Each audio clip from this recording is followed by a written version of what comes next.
আসসালামু আলাইকুম প্রিয় দর্শক, শুভ সকাল। যে যেখান থেকে দেখছেন সবাইকে ভালোবাসা। তো একটা আসলে হতাশাজনক খবর এই মুহূর্তে, যেহেতু আমরা অনেকেই প্রবাসে থাকি, সো আমাদের জন্য এই বিষয়টা খুবই সেনসিটিভ একটা ব্যাপার।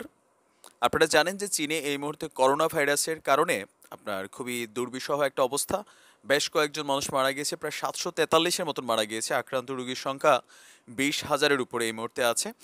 তো এর মাঝখানে চীন বাংলাদেশের কাছাকাছি হওয়ায় আপনার প্রবাসে বাঙালিরা আপনার পড়াশোনা প্লাস হচ্ছে ব্যবসা বাণিজ্য বিভিন্ন কাজে বেসিক্যালি চীনে যাতায়াত করেন। তো সেইখানে বাংলাদেশি স্টুডেন্টদের খুব বড় একটা অংশ আছে যারা আপনার চায়নাতে পড়াশোনা করেন। তো এর মাঝখানে যদিও আপনারা জানেন যে প্রায় 312 জন বাংলাদেশি শিক্ষার্থীকে বাংলাদেশ সরকারের বিশেষ ফ্লাইটে আপনার গত কিছুদিন আগে বাংলাদেশে আনা হয়েছে, যাদেরকে এখন কিছুটা মনিটরিংয়ে রাখা হয়েছে, এরপর যার যার গন্তব্যস্থলে যাবে।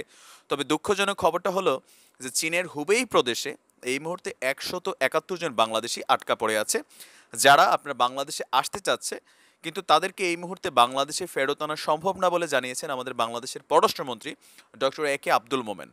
তো এটার একটা যৌক্তিক কারণ তিনি দেখিয়েছেন। এখন কতটুকু যৌক্তিক, একদিকে যৌক্তিক আবার আরেকদিকে বিষয়টা অমানবিক হয়ে যায়।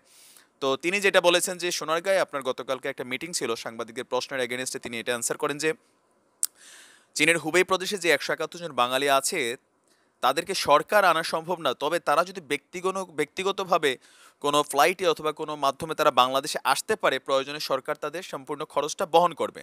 এখন কেন সরকারের পক্ষে আনা সম্ভব না সেটা হিসাবে তিনি বলেছেন যে চীনের সাথে এই মুহূর্তে কোনো ফ্লাইট হচ্ছে না। আর একমাত্র চীনের যে চাইনিজ চার্টার্ড ফ্লাইট যেটা ছিল, তারা রাজি হয়েছিল যে বাংলাদেশিদের জন্য তারা একটা ফ্লাইট দিবে, বাট পরবর্তী সময় সেটা থেকে তারা পিছিয়ে গিয়েছে। আর এখন ফ্লাইট সিঙ্গাপুর পর্যন্ত যাচ্ছে না। আর বাংলাদেশ বিমানের যে ক্রুরা আছেন তারাও বেসিক্যালি চীনে এখন যাওয়ার জন্য রাজি হচ্ছে না। আর বাংলাদেশের এই বিমানের যারা ক্রু আছেন তারা ওইখানে গেলে আপনার বিভিন্ন দেশে যখন ট্রানজিট হয় সিঙ্গাপুর দিয়ে মেবি আপনার হয়তো এখানে একটা ট্রানজিটের পয়েন্ট আছে, সেইখানেও ক্রুদেরকে আপনার বিমান থেকে বের হতে দিচ্ছে না।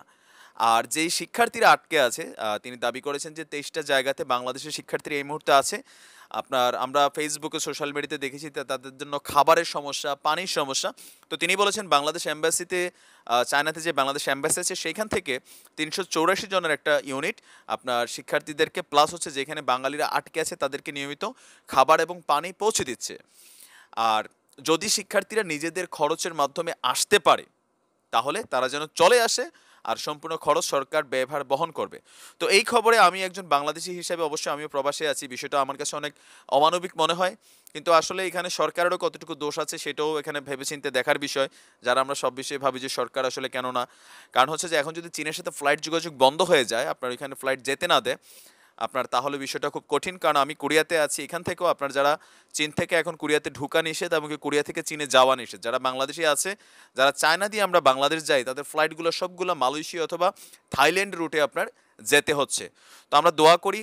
আর পররাষ্ট্রমন্ত্রী একটা পরামর্শ দিয়েছেন যে আরও কিছুদিন যেহেতু আপনার এই যাতে তারা ওইখানে থাকে বাঙালিরা, পরবর্তী সময় তাদেরকে আনার ব্যবস্থা করা হবে। তো আমরা আল্লাহর কাছে এই মুহূর্তে দোয়া করা ছাড়া আসলে কোনো কিছু করার নাই। কারণ সরকারের আশঙ্কা হচ্ছে যে এই মানুষগুলো যদি এখন আসে, যদি আনাও যায় তাহলে তো আনবেই।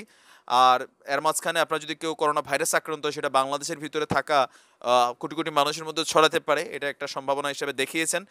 তো আসলে এখানে কিছু বলার নাই। দোয়া করি আল্লাহ যাতে এই ভাইগুলোকে হেফাজতে রাখে করোনা ভাইরাসের হাত থেকে। চীনের মানুষ হোক অমুসলিম, তাদেরকে আল্লাহ রক্ষা করে, মুসলমানদেরও রক্ষা করে। আর ওই ভাইদের জন্য যদি আমাকে কেউ শুনে থাকেন চীন থেকে, তাহলে আপনারা যদি কোনো ওয়েতে আসার সুযোগ থাকে ইনশাল্লাহ চলে আসেন। বাকিটা আল্লাহর কাছে আপনাদেরকে হেফাজতের জন্য আল্লাহর কাছে দোয়া করি। আজ এই পর্যন্ত। আসসালামু আলাইকুম রহমতুল্লাহ।